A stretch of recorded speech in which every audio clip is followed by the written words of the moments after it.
Welcome to the People Who Read People podcast with me, Zach Elwood. This is a podcast about understanding people better. You can learn more about it at behavior-podcast.com. In this episode, I talked to Herman Ilgen about his research on facial expression patterns and their link to personality. A 2021 paper by Ilgen and his colleagues was titled Personal Nonverbal Repertoires in Facial Displays and their relation to individual differences in social and emotional styles. To quote from their paper, some people constantly raise their eyebrows, others frequently tighten their lower eyelids, and still others continuously smile. Are these purely coincidental phenomena, or could they reflect an individual's style in social interactions? We argue that there are individual differences in nonverbal expressions, which we refer to as personal nonverbal repertoire. PNRs. To read from another part of their paper, whereas facial reactions are clearly situation contingent, that is, responses to an event, they can also be considered as more stable dispositions. Individuals may systematically differ in the frequency with which they show specific facial reactions across specific situations. Following discussions in personality research, we believe that the occurrence of a nonverbal behavior in an individual can be situation contingent, but at the same time relatively stable over time. Thus, whereas everyone may smile more at a wedding rather than a funeral, some people may smile more than others in both contexts. In the present research, we are interested in such stable individual differences that occur across situations." End quote. The study was two-part, seeing if participants had personal patterns that were consistent over the time window of the study, and then seeing if they could find correlations with the patterns and personality as measured on a few different personality trait tests. As part of the first part of finding the PNRs, they videotaped 110 individuals for 10 minutes in two different situations. One situation was when they were alone in a room answering questions on a computer. The other situation was with an interviewer who asked them questions. The two different contexts is noteworthy because it was an attempt to show that these patterns weren't just caused by social interactions, but were likely a person's general way of being even when alone. They found 5 PNRs that people had. Those were smiling, partial blinking, drooping eyelids, tensed eyes, and eyes widening.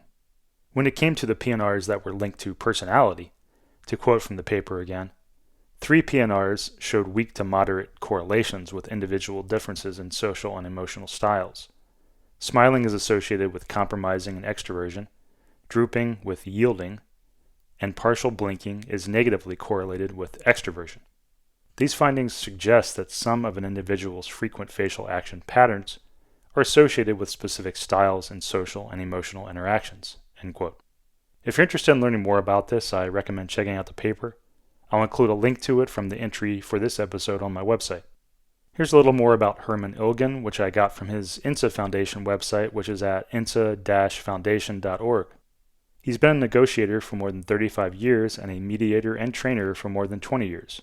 He's always been fascinated by the psychology of negotiations and conflict situations. He decided to immerse himself in the relationship between observable nonverbal communication and unconscious behavior.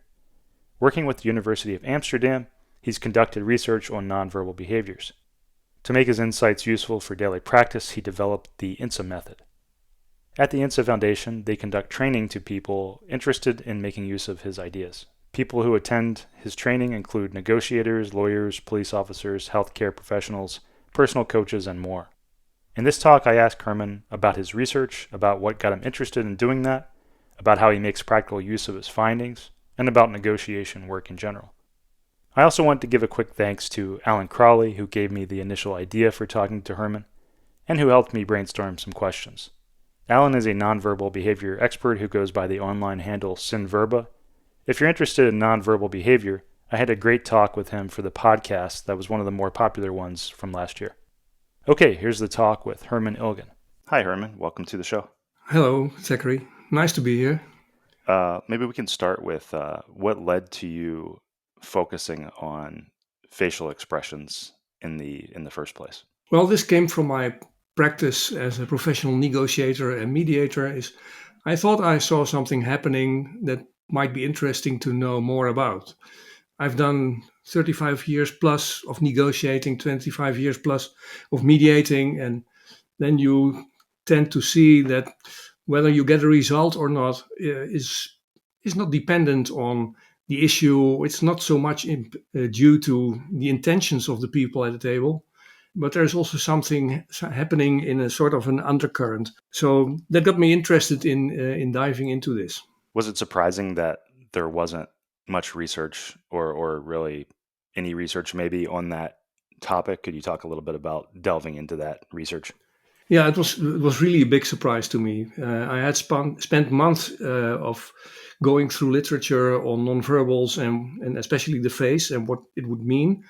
And I only found literature and research on momentary states, on what people show in a given moment, like drawing up, raising their eyebrows or raising the corners of their mouth, and what would that mean in that instant. And the stuff I was interested in is what people are showing all the time. So not so much momentarily, but structurally. And I didn't find it. So I contacted University of Amsterdam. They have some sort of a specialism in this field. And I asked the professor, can you put me on the right track to find this literature of which I was convinced that it would be there? And she reacted, it's not there. If you're interested to talk, please come by. So this was a big surprise.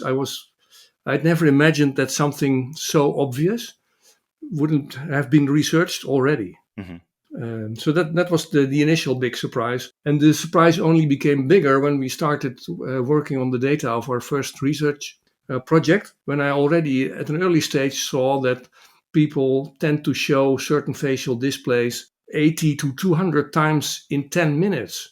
So again, I had the sensation, how come nobody ever looked at this, at least in a scientific way? Right. It seems, I mean, it does seem kind of obvious in the sense that like we would think that there would be, it wouldn't be surprising to learn that there are personal patterns that are common amongst people. And like you said, you've talked about how other nonverbal and facial expression researchers have mentioned that there are likely, various patterns. What do you think it is about? Why do you think the work hadn't been done? Is it just that it was such a difficult thing to do?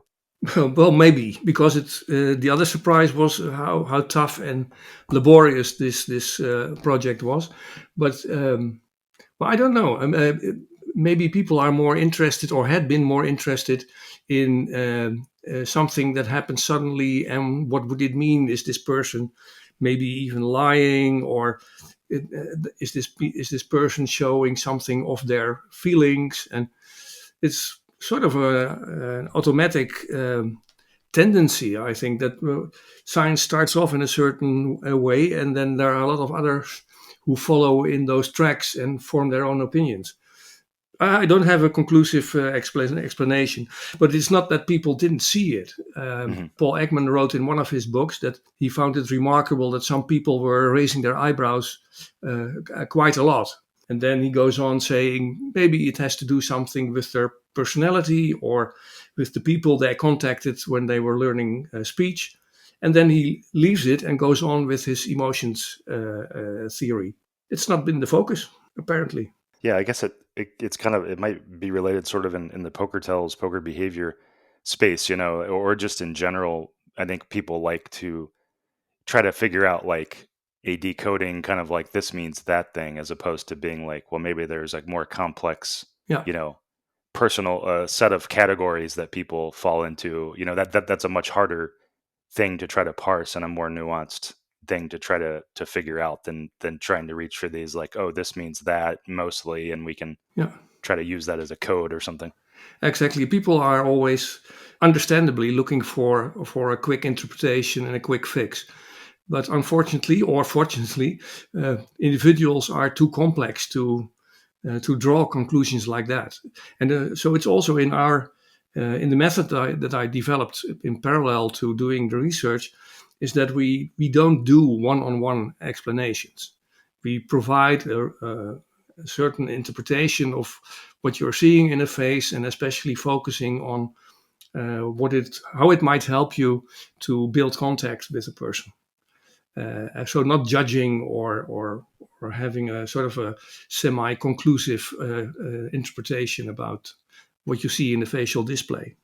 So when it comes to your own negotiation work before you got into focusing on the research, were people's nonverbal behaviors and including their facial expressions, were those playing a role in how you approached different situations? Were you making use of nonverbal cues in your negotiation work?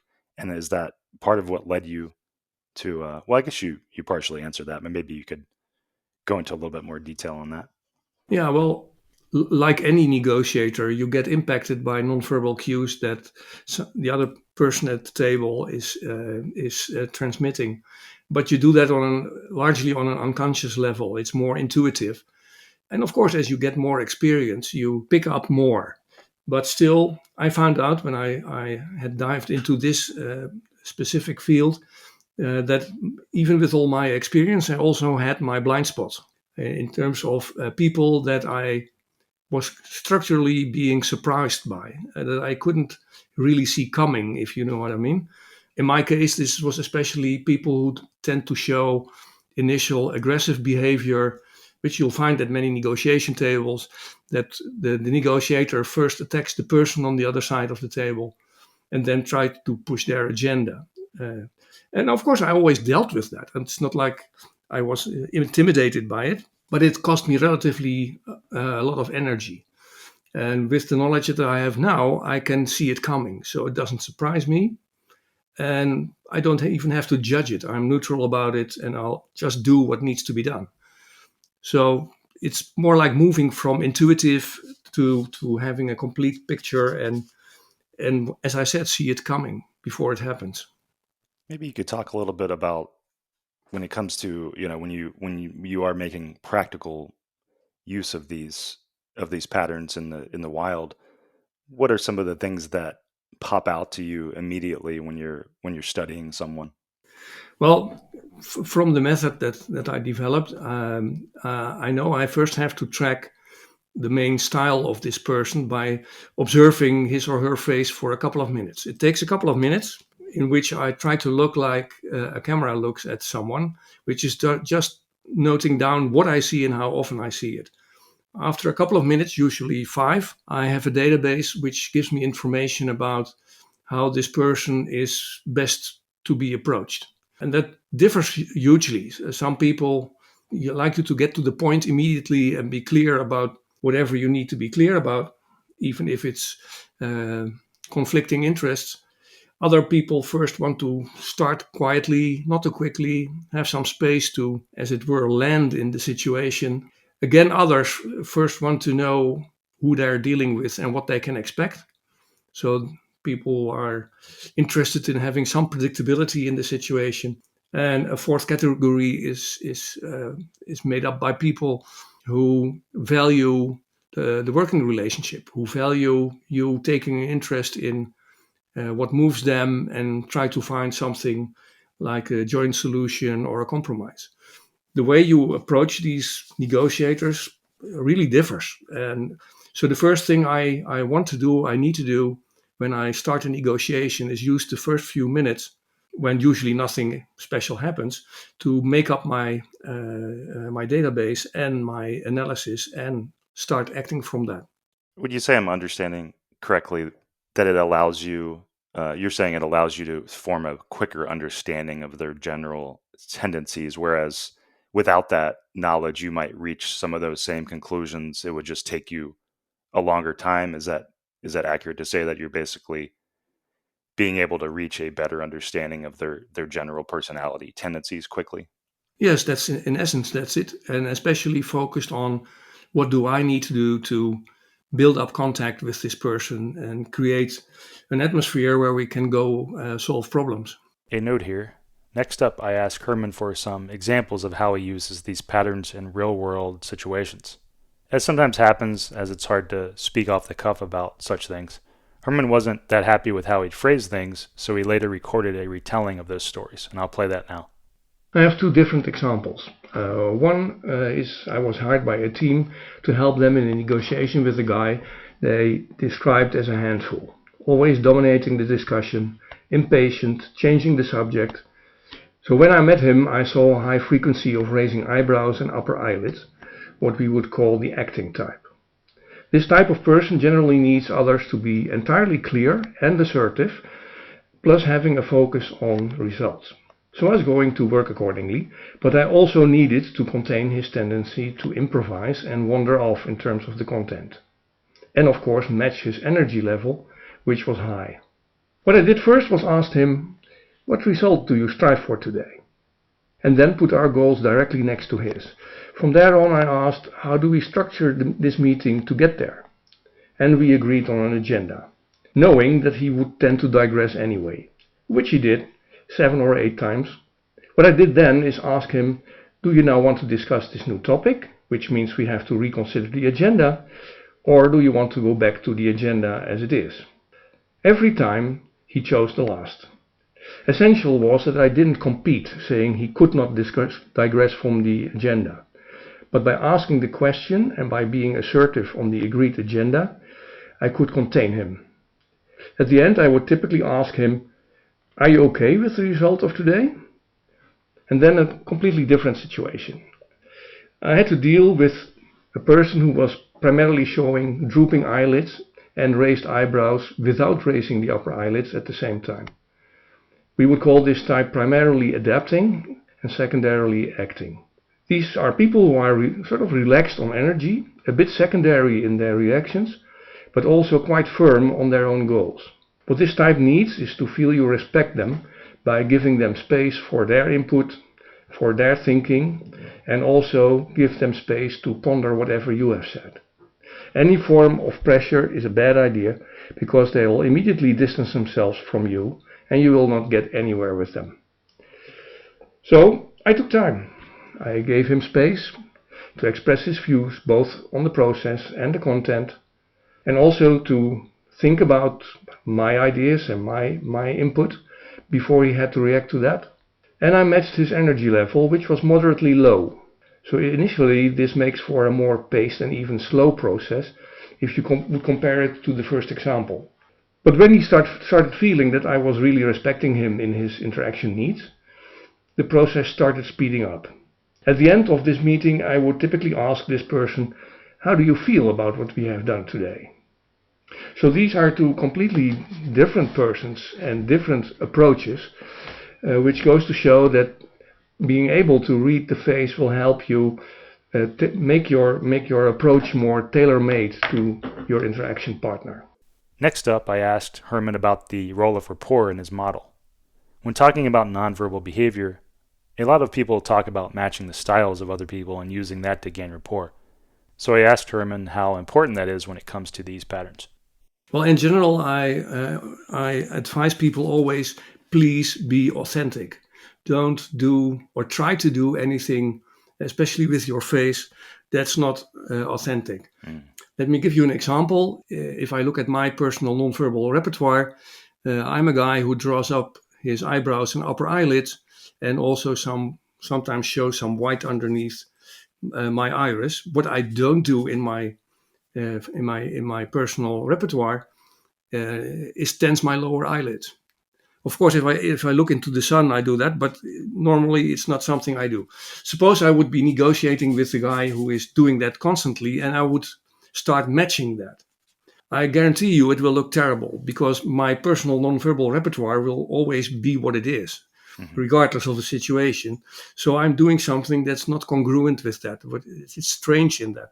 And even if this person doesn't know this information, doesn't know this method, they'll pick up on the noise in my nonverbals.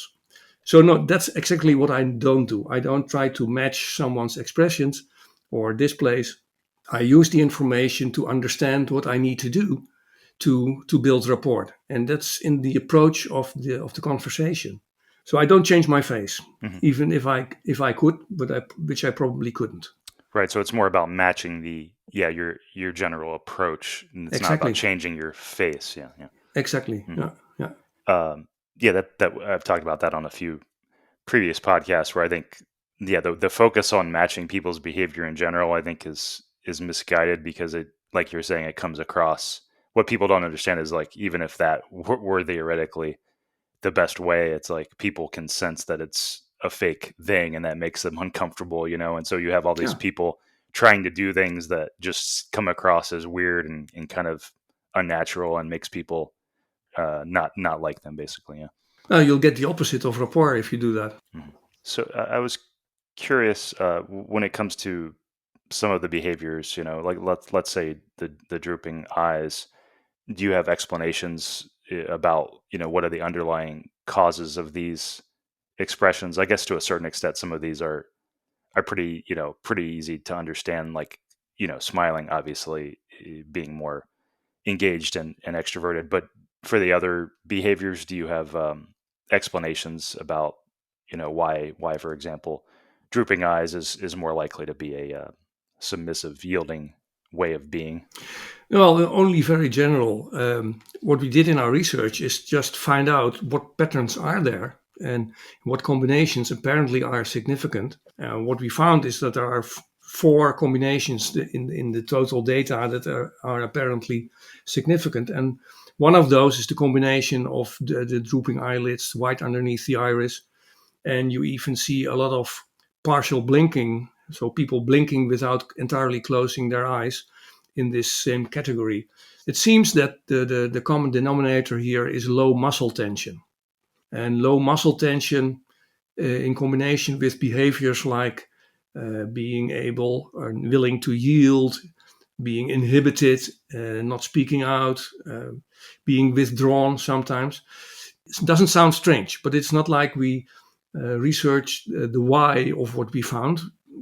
We did an explorative research in repetitive facial displays consistent in two different situations and what that says about the personality of the person.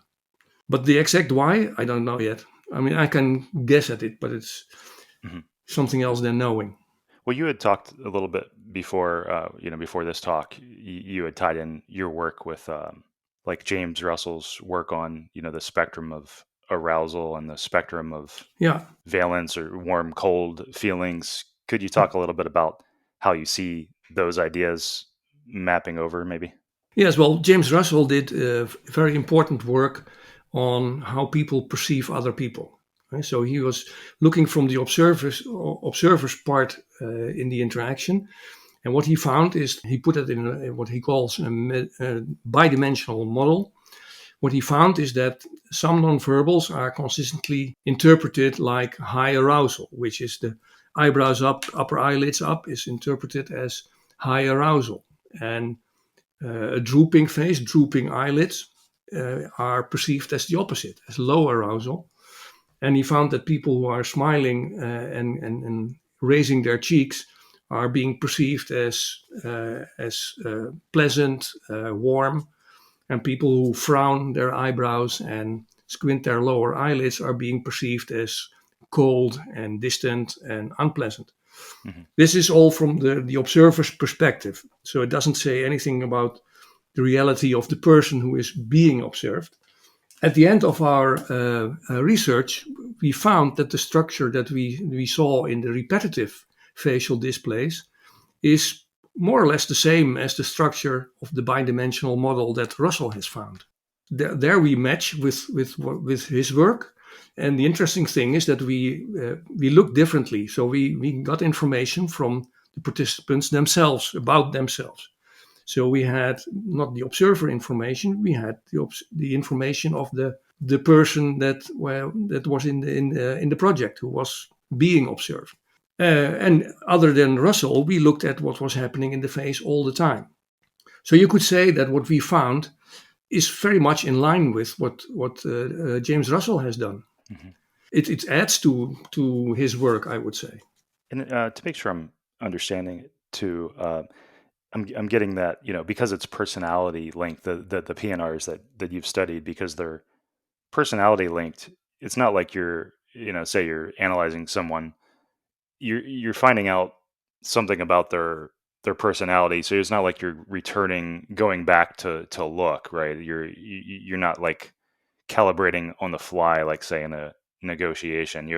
You might be maybe using some other things, but the PNRs that you've researched are meant to be about personality. So even if someone changes their, their approach, like these P&Rs would not change. So you've got to, Yeah. in your telling, you've got a sense of who they are at a deep level, basically. Yeah, you see their baseline also in terms of behavior, and of course, people are more complicated than this. We don't have the illusion that we know everything about a person. We know Mhm. a certain dimension, and then people are also individuals with their own backgrounds and upbringing and personal development. And so it's not to be taken too simply, but it gives us a line of approach, and that's the value of it. Mhm. Yeah, I think, I mean, the ideas make sense to me because I'll say from my own perspective, like thinking about my own patterns, it wouldn't be surprising to me because I know myself, or at least I think I know myself pretty well. Like I'm pretty, when it comes to interacting with other people, I've had anxiety and depression issues in the past. I'm pretty, actually submissive in many ways, and not extroverted. I'm pretty introverted and more submissive in my interpersonal reactions. So it wouldn't be surprising to me that I have, say the drooping eyelids, the non extroverted patterns. Yeah, and I wonder. Actually, just thinking about it, when we talked on video for our preliminary talk that you and I did you happen to did you do any analysis of me?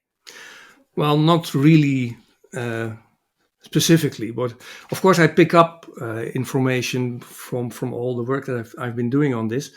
I also think that I saw the tensing of your lower eyelids in our video interview, which would mean that you also tend to be analytic, that you also have the need to get some grip on a situation or a person to feel comfortable. And I mean mental grip, so that your comfort zone especially starts when you start understanding. If you're confronted with something that you cannot make sense of, it will create some sort of tension and stress, I would imagine. Do you recognize that? Yeah, that is accurate. Yeah, Yeah. and I would agree with that. I guess one thing I wondered. Oh, did you have something else to say there? No, that's basically what I saw, and if it's in combination with this adapting profile, which is the uh, drooping eyelids and so forth. Usually, people who combine that are people who are very specific and very detailed in their analysis. They are not satisfied with a general analysis. They want to do a thorough one, preferably. Mhm. Do you recognize that? Yeah, that Yeah. for sure. Yeah, and I wonder. One thing I wonder is, do you think that people would be surprised, by these analysis, like because it seems like to me like some of these things would be, I think most people would be like, oh yeah, my these patterns make sense, in Hmm. the sense that like tensing your eyes more, the partial blinks, to me does map over in an intuitive way to being more analytical and discerning. You're like looking at the world through a more, kind of strained, like, tensed Yeah, view or yeah. whatever. So I'm wondering, are people surprised, by the analysis, or do you think most people would be like, oh yeah, that makes sense for me mostly. Yeah. The vast majority of people recognize what we give them as feedback when we have them in personal coaching or in a Hmm. training. Sometimes, and this is especially the analytic type, who first starts to question whether it's correct, if it's researched, because they want to be sure that the information is correct. So, but this is a little bit teasing you, Mm, they're skeptical. which is Yeah, they're part of their skeptical. Yeah. system. So, Right.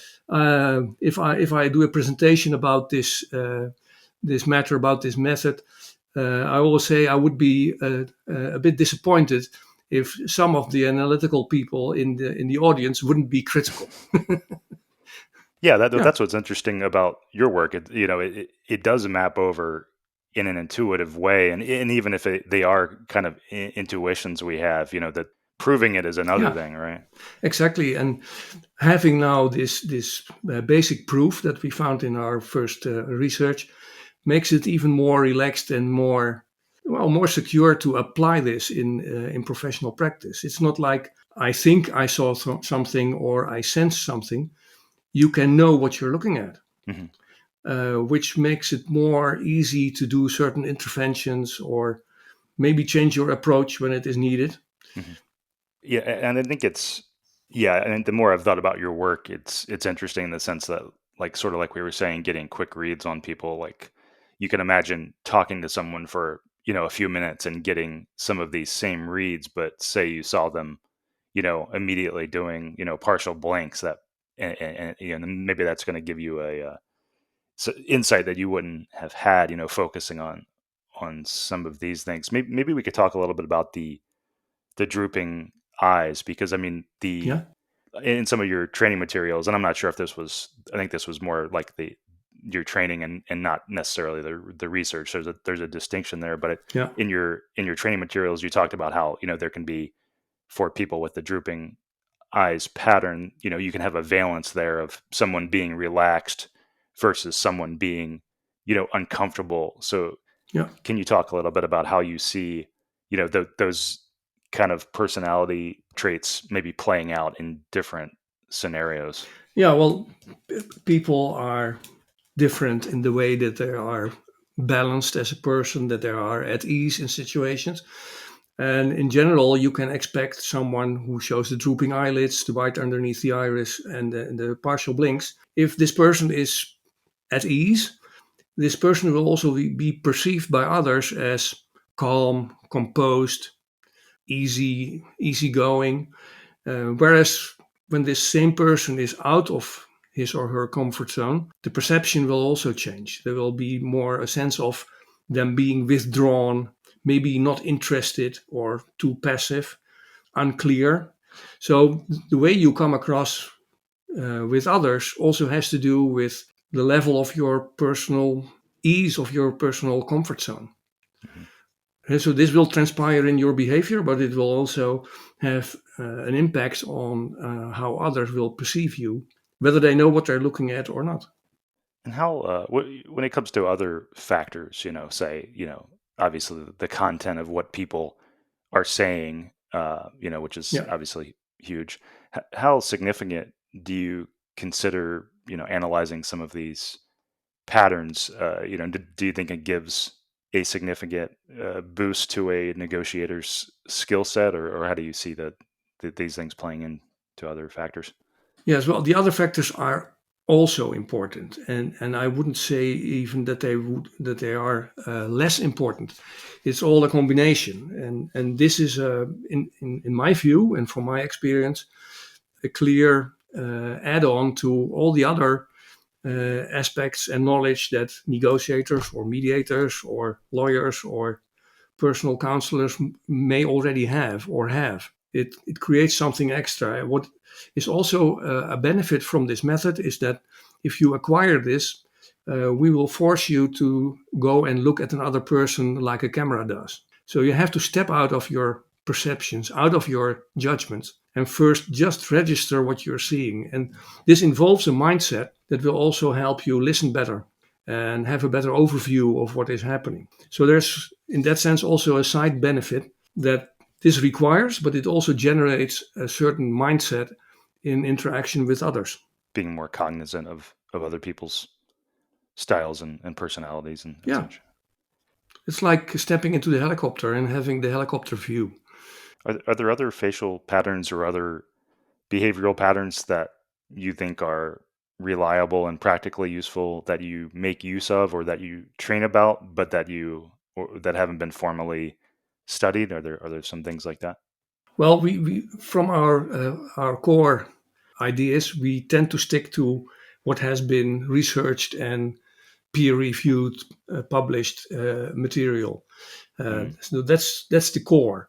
That doesn't mean we throw away other elements. Like I also have my intuition, hmm. but I am wary of just going by this intuition because I know in my intuitions are also my blind spots, are my specific perceptions. Hmm.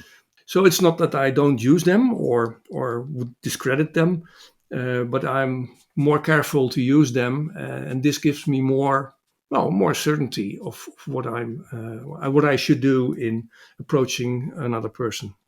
Right. I get that, for people that do research, especially, like, you don't want to mix your opinions and intuitions with muddy the waters with the research. But I definitely get that. Are there is there anything you would be willing to share about, say for example, like in your years of negotiation, are there any, tips that you have that you think are valuable and under examined for, say, approaching certain kinds of people a certain way, or maybe like tips on like lying, deception, these kinds of things? Anything stand out as things that you use, but while recognizing that they might, be hard to prove or not proved at all? Well, let me first say that as far as I know, scientifically speaking, there is no validated way to detect lies. In fact, from that point of view, lie detection is sort of a non-issue. But you've had more interviews about this, probably. I think Alan Crowley also talked about this. And Tim Levine, yeah, had Tim Levine on, Yeah, yeah. and maybe you know the work of Vincent Deneau, the Canadian researcher who has done a lot about this, especially in debunking existing theories about lie detection. Apart from opening my mind to really understand the other person, in my experience as a negotiator, it's always very important to manage expectations, to have a clear playing field that both parties or all parties know what is the agenda, what are we going to do, and what do we need to be able to do that. This is sort of the logistics of the negotiation. In my experience, that is an important one, and it's often a neglected one. In the mediations that I do, I find that a lot of conflicts stem either from people not understanding each other and or failures in dealing with expectations. So those two, in my experience, are in terms of being successful in a negotiation, are most important. And sometimes I see something happening on the other side of the table. Apart from the baseline, I see suddenly something happening in the face that is different. Well, that might be interesting, but I have not a beginning of understanding what it could mean. It could mean anything. I mean, if I suddenly see my opposite number frowning and he didn't do that before, Mhm. it could mean that he thinks something about what I have just been saying, but it could also mean that he is thinking about the row that he had with his wife just before he went to the negotiation. So it's Mhm. I can only speculate. I have to find out what might be behind it. Right. Staying open to, yeah, staying Yeah, perceptive, but also not reaching any firm conclusions and no, staying no, open-minded. Yeah, I think that's the risk of the whole, the thinking that the training that some people do, or the school of thought of some nonverbal behavior trainers in trying to communicate, like you can firmly understand these people in these situations. That I think that's where the risks come in, or the downsides of people thinking like, oh, I really understand what's going on here, and having a firm conclusion. yeah. That's scientifically that's wrong, but also I think also morally that's a problem there. Mm-hmm. I mean, what agenda is behind this way of thinking? Mm-hmm. Is the agenda I know more than you and I'm going to use that? I mean, that wouldn't be my agenda. My agenda is just the conviction that I need to make contact as a beginning of getting to solutions Mm-hmm. with whoever is on the table. Um, Right. I think that gets into the, yeah, like that was something I talked about with Alan Crowley, is a lot of people view these things as like exploitative or manipulative, whereas, yes, yeah, it's better to view it as the proper way to view it is, you can use these things to make real connections with people, and that's what being human's all about. So it's yeah, a good thing. yeah, exactly. Uh, Yeah. do you have police interrogators, police officers that come to the training or are interested in the training? Yes, we have. We've had some of those. There's even a person who has a leading position in the Dutch police, who is now finishing her complete education at our institute.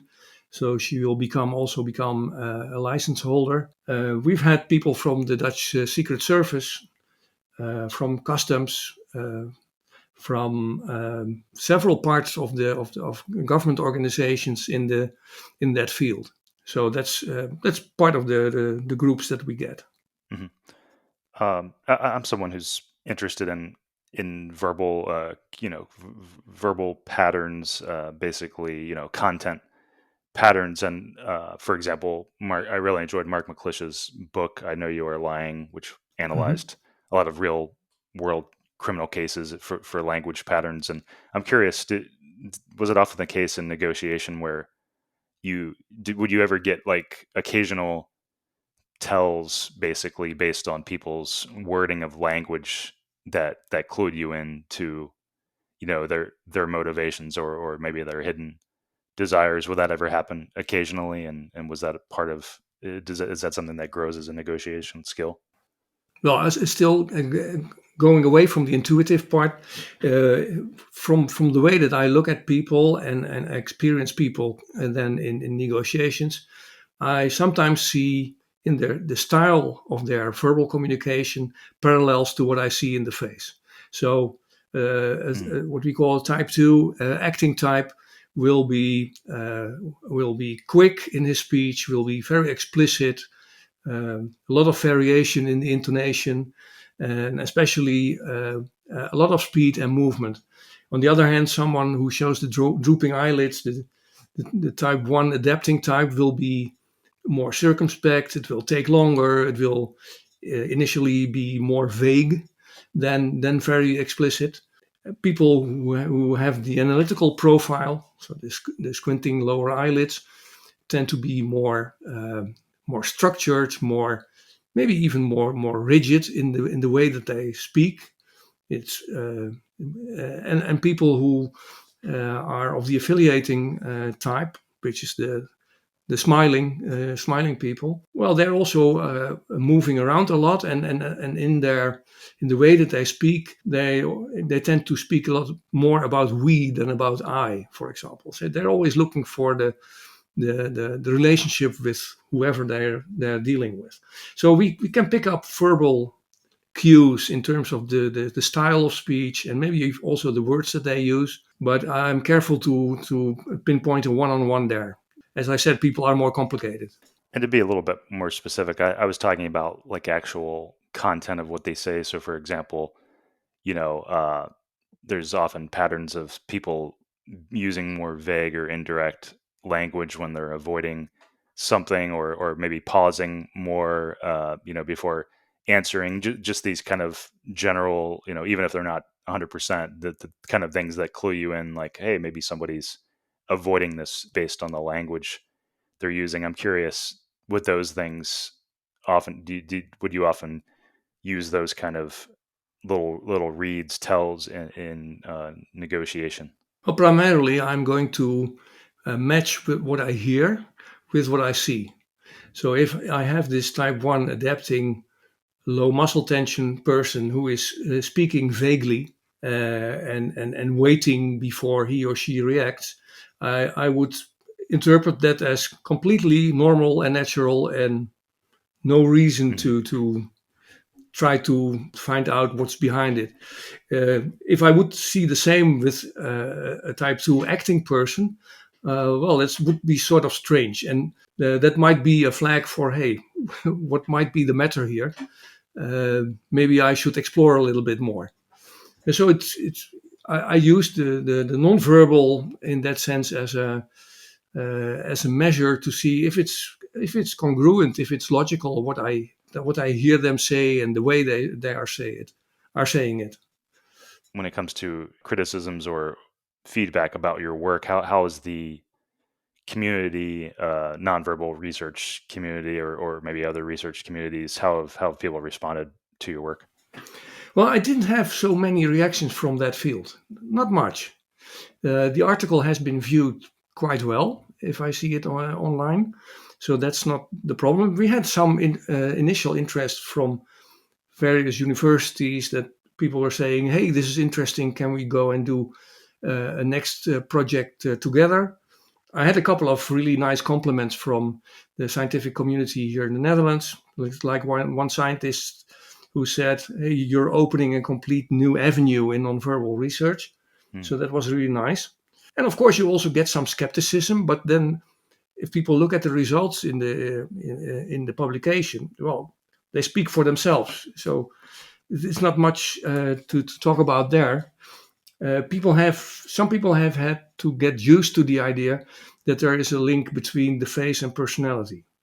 Because of course, if you go back a century and a half, there were all kinds of ideas about facial features and personality. I don't know whether you know this stuff, like the low eyebrows and the big nose and stuff like that. More static elements, and of course that has been discredited Kind of rightfully. phrenology sort of stuff. Yeah, that stuff, and of course that's in the past, and this is something entirely different. We got a lot of public attention here in the Netherlands after the publication. I found myself suddenly 2 times in 2 days on national TV and on the radio, in newspapers, and stuff like that. So that was nice, but no real follow-up reaction from the scientific community as yet. Yeah, I know you're doing some more work on this. Maybe you could talk a little bit about that, but I'm also curious, has it inspired other people to do similar research that you're aware of? Not that I'm aware of. I hope for it, because there's so much more to find out about this stuff. And of course, we are going to continue to do research together with the University of Amsterdam. But I sincerely hope that others will also pick this up and have their view on it, and tell me where I didn't see things correctly, and so forth, because then we will get more information altogether. Well, you asked me about the next project. We started it already a few years ago. In that project, we put the participants in a longer simulation interaction to see if this nonverbal pattern would vary in the phases of this simulation, or that it would be consistent even if you break down the simulation in let's say 2-minute blocks. And what we also did there is, and it was a dynamic situation, so it's not like questions and answers, but it was a simulation of a negotiation. We of course we recorded that on video, and people had to fill in questionnaires about what they think that they had done in this simulation in terms of their behavior. But we also recorded it separately on audio and have some expert coders, people who are expert in negotiations, code the actual behavior. So we have a triangular measurement in our second project between nonverbal self-report and observer codings. Well, this is next to finished. I'm already working on the manuscript. What we found so far, at any rate, is that yes, the personal nonverbal repertoire is also consistent in a dynamic simulation over a longer period. So it's not like it changes a lot in the course of a conversation. It's consistent. And the other thing that we already can see is that the structure of the nonverbals, the facial displays, is even closer to what Russell has found than in our first research. So that looks good. And for the rest, you'll have to wait because it's still in the works. This has been great. Thanks for coming on, Herman, and thanks for talking about your work. That was a talk with Herman Ilgen about his research into facial expression patterns and personality. His website is at insa-foundation.org.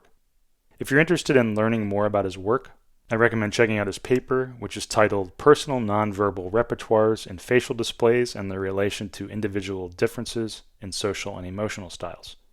And I recommend reading up about the descriptions of the INSA Foundation training on their website. And if you enjoyed this talk, just a note that I have quite a few episodes in the library about nonverbal behavior and behavioral research in general. One of the more popular ones recently was a talk with Tim Levine about his research into using nonverbal behavior to detect lies. If you've enjoyed this podcast, just a reminder that you can sign up for a premium membership at behavior-podcast.com, and doing that will help support this podcast. Okay, thanks for listening. Music by Small Skies.